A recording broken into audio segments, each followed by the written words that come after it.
Mike here again.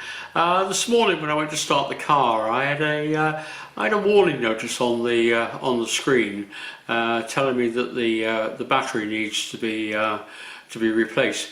So I thought I'd just show you and show you how I go about replacing it. Here goes. The car is a 2018 Volkswagen Golf with a newer type keyring.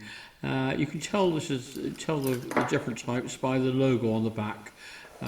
This one has got a silver display. The older ones have got a blue one, so just watch out for that. Here you can see the section of the key that needs to come out. I just use a small screwdriver just to gently prise this open.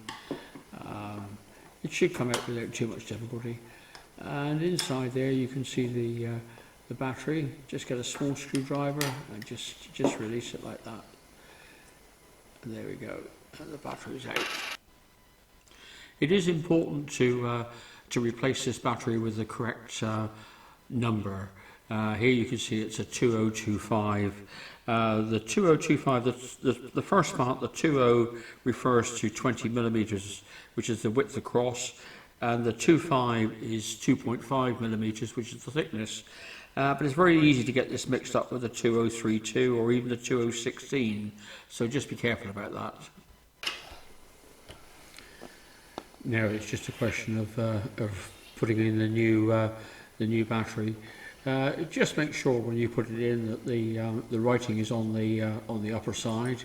It just clicks on an angle and then clicks into place, and then it's just a question of clicking in the cover. And here we go. As you can see, the light's coming on, and it's all fixed. I hope you've enjoyed this video. I hope it's been of some use to somebody, and if it has, a thumbs up would be appreciated, and if you'd like to like and subscribe, you'll get updates of all future videos. That's it for now. Goodbye.